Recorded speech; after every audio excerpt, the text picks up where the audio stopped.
अब यहाँ next scene में लीसू बुक शॉप आ जाता है, जहाँ पर चिल्लाते हुए जू की मॉम जू को बुक शॉप में ढूंढने आती है और वहाँ पर उन्हें लीसू दिखता है और वो उसे देखकर काफ़ी खुश हो जाती है। फिर यहाँ नेक्स्ट सीन में जू अपने घर आ जाती है, जहाँ पर उसे लीसू दिखता है। तो वो अपनी मॉम से पूछती है, मॉम ये आपके पीछे लीसू खड़ा है क्या? तो उसकी मॉम हाँ बोलती है। तो ये सुनकर जू वहाँ से भाग जाती है।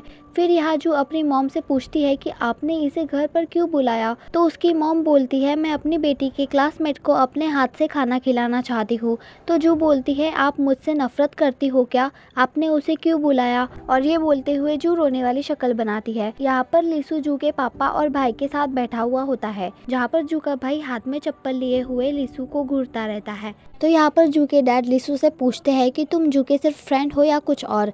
तभी वहाँ पर जू आती है और वो बोलती है कि हम दोनों सिर्फ दोस्त हैं और आप लोग क्यों उससे ये सब पूछ रहे हो? तो जू के पापा हंसते हुए बोलते हैं कि मैं विश करता हूँ कि तुम दोनों में और कुछ ना हो। फिर तभी वहाँ पर जू की मॉम आ जाती है और वो जू के भाई को बोलती है कि जू के साथ जाकर खाने का टेबल लेकर आओ। तो तब जू बोलती है कि मेरे पैर में दर्द है। तो यहाँ जू के पापा उठ रहे होते हैं, लेकिन जू का भाई उन्हें रोक कर लीसू को अपने साथ चलने के लिए बोलता है। फिर यहाँ पर लीसू और जू का भाई साथ में मिलकर टेबल निकाल रहे होते हैं। फिर यहाँ वो टेबल लेकर बाहर आ जाते हैं, जहाँ पर जब लीसू उस टेबल के पैर खींचता है तो वो टूट जाता है। तो यहाँ पर सब लोग उसे देख रहे होते हैं और जू की मॉम बोलती है कि ये मैंने तब खरीदा था जब मेरी शादी हुई थी। तो इसे सुनकर लीसू उन्हें सॉरी बोलता है। तो जू की मॉम उसे सॉरी बोलने से मना करती है और वो बोलती है कि भले ही मैं वापस शादी नहीं कर सकती, पर टेबल तो खरीद सकती हूँ ना। फिर इसके बाद यहाँ वो उस टेबल के नीचे कुछ रख के खाना खा रहे होते हैं, जहाँ पर जू की मॉम लीसू को अपने हाथ से खाना खिलाती है। फिर यहाँ जू का भाई लीसू का कोट उठा लेता है क्योंकि वो उसे पसंद आ जाता है, जिसे जू वो कोट वापस रखने के लिए बोलती है, लेकिन वो उसकी बात नहीं मानता।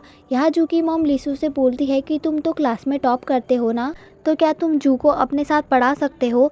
तो इस पर लीसू हाँ बोलता है। फिर यहाँ जू के डैड बोलते हैं कि अकेले मत पढ़ना, पूरे ग्रुप के साथ पढ़ाई करना। तो जू बोलती है, मैं इसके साथ क्यों पढ़ाई करूँगी?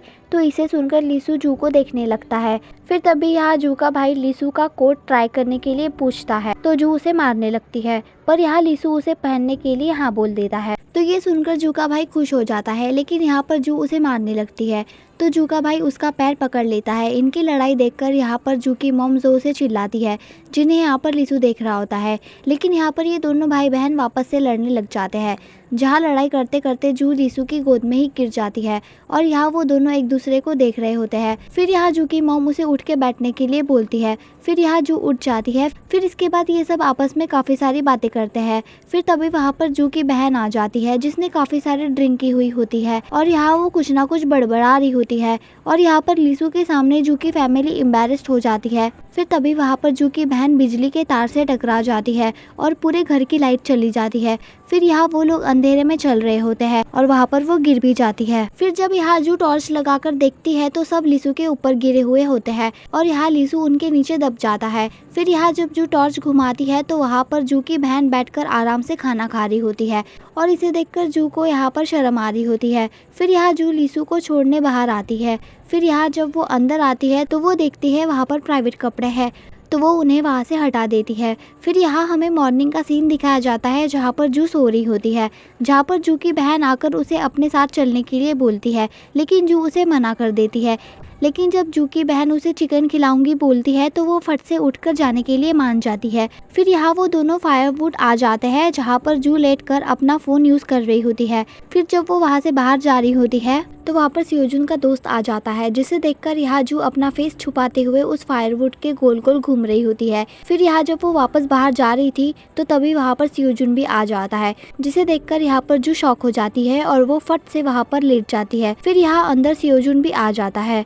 फिर यहाँ उन्हें बैठे हुए काफ़ी टाइम हो जाता है और यहाँ जू बस एक ही पोजीशन में लेटी हुई होती है। तभी सियोजुन का दोस्त जू को देखकर बोलता है कि ये लेडी तब से ऐसे ही लेटी हुई है, थोड़ी सी भी हिली नहीं है, कहीं ये गर्मी की वजह से मर तो नहीं गई। तभी ये सुनकर जू हिलने लगती है। फिर तभी थोड़ी देर बाद वो दोनों वहाँ से चले जाते हैं। नेक्स्ट पार्ट के लिए सब्सक्राइब करें।